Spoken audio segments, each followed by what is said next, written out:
Nutella. La pâte à tartiner préférée des Français.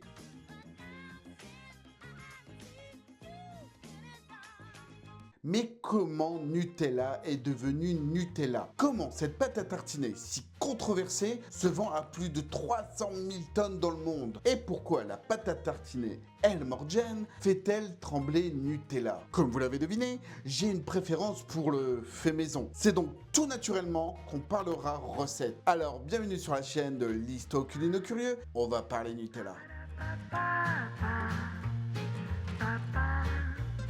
Nutella, c'est presque 80 ans d'histoire. Enfin, officiellement, car l'idée de mélanger de la noisette à du chocolat, ça remonte à bien plus loin, lorsqu'un certain Napoléon était au pouvoir.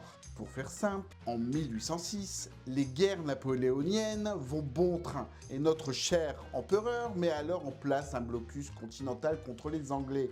Et tout cela, ça provoque une pénurie de cacao. Et qui dit plus de cacao, dit une forte augmentation des prix. L'offre et la demande, quoi. Alors, pour compenser cela, les Italiens ont l'idée de rajouter de la noisette en poudre dans leur chocolat. Et le Nutella est né. Ah non, le Ghianduja est né. Il est très populaire et beaucoup utilisé. Mais tout cela tombe dans l'oubli quand le blocus est levé. Le chocolat revient en force. Il faut donc attendre une nouvelle guerre pour avoir une nouvelle récession sur le chocolat. Et malheureusement, ça se passe pendant la Deuxième Guerre mondiale. Les fans de chocolat se morfondent. Bravo Mussolini. Mais un certain pâtissier, Pietro Ferrero, va relancer l'idée du Ghianduja. Il va bien sûr remanier la recette en rajoutant du sucre, le tout mélangé aux noisettes et avec le peu de chocolat qui pouvait se fournir. Le Ghiandujo est né. Oui, il était très inspiré pour trouver ce nom. C'est une sorte de pâte épaisse que l'on coupe au couteau, mais le succès, il n'est pas au rendez-vous. Comme on dit, ça fait un flop. Mais le père Nutella ne lâche pas l'affaire. Il réussit à faire une sorte de crème tartinable qu'il appellera Super Crema. Bon, ok, le goût, lui, il n'est pas au rendez-vous. Mais son petit prix et sa facilité à l'étaler le rend quand même populaire. Pietro ouvre donc son premier laboratoire en 1942. Mais comme toute chose a une fin, Pietro laisse sa place en 1949 à Michele Ferrero en lui faisant un dernier salut éternel. Il est temps de faire un petit bond dans le futur. Et arrêtons-nous en 1964. C'est à cette date que la direction décide de changer la recette de la Super Crema pour la rendre plus attirante pour tout le monde. Et c'est enfin la naissance de Nutella. Les années suivantes, la pâte à tartiner conquit l'Europe et les États-Unis. En gros, elle a conquis le monde entier. Mais Michele Ferrero ne s'arrête pas là.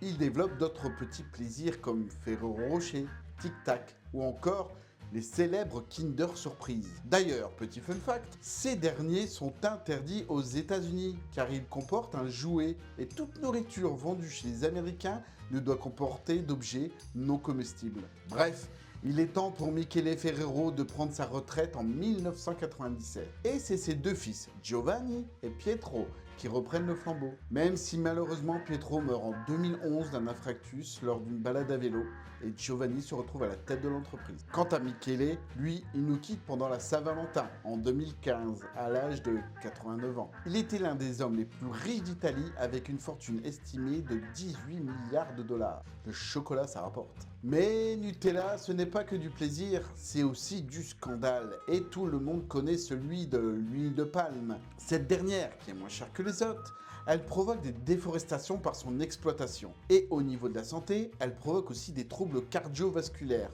du fait qu'elle est composée d'acides gras saturés. Mais pour Ferrero, elle est indispensable pour donner son onctuosité à la pâte. Si on devait revenir sur 5 chiffres liés à Nutella et à Ferrero, c'est un tiers de la production mondiale de noisettes qui part dans l'entreprise. 2 millions de pots de Nutella qui sortent tous les jours des chaînes de production. 24 millions de Ferrero Rocher qui sont produits chaque jour. C'est aussi 10 milliards d'euros de chiffre d'affaires par an. En 2024, il y a donc peu de temps, oui, je pense à ceux qui regardent la vidéo plus tard, la pâte à tartiner algérienne Elmorgen débarque sur le sol français et elle fait trembler Nutella. Cette dernière est devenue un phénomène au point que certains pots se revendent à prix d'or. De plus, cette dernière est largement préférée au Nutella qui affiche une baisse de 8% de ses ventes en juillet 2024. Mais elle permet aussi une augmentation de 15% de l'intérêt pour les pâtes à tartiner alternatives, comme la nociolata par exemple. Mais tout cela s'arrête, car le ministère de l'Agriculture indique que le lait utilisé dans la recette n'est pas conforme aux normes européennes et qu'elle peut être dangereuse pour notre santé. Une polémique qui soulève quand même beaucoup d'interrogations, comme une décision abusive, mais aussi des soupçons de protectionnisme pour les intérêts de Nutella. Et pour finir, des accusations de racisme contre l'Algérie. Bref, la meilleure pâte à tartiner, c'est celle que vous pouvez faire. Allez, on va préparer ces ingrédients, une petite brioche, une petite baguette, et on va se régaler.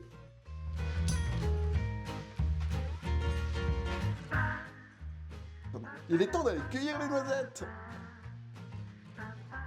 Oh non, voilà le casse-écureuil. Pauvre noisette. A few moments later. D'ailleurs, faisons-les griller pour les torréfier. Pendant ce temps-là, faisons un caramel.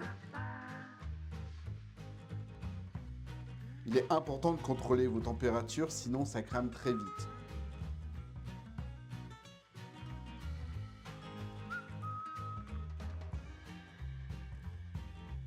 Ensuite, on l'étale sur une plaque et on laisse refroidir. Il est donc temps de sortir ces petites noisettes grillées. Maintenant qu'ils sont bien cuits, il va falloir enlever leur peau. Cela prend beaucoup de temps d'ailleurs.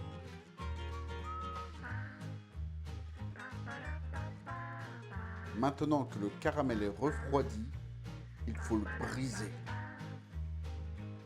Quand les noisettes et le caramel est bien froid, il est temps de les broyer. Mettez une partie des noisettes et tout le caramel jusqu'à obtenir une pâte bien homogène. Ensuite, mettez de côté.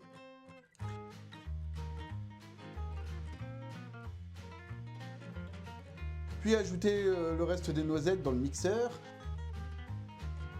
Ajoutez le sucre glace, le chocolat fondu préalablement et zou, broyez-moi tout ça.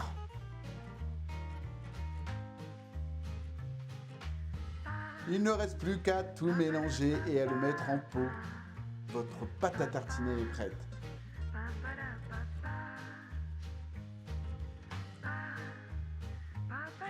Rien de mieux qu'une bonne baguette pour la savourer. Bon appétit.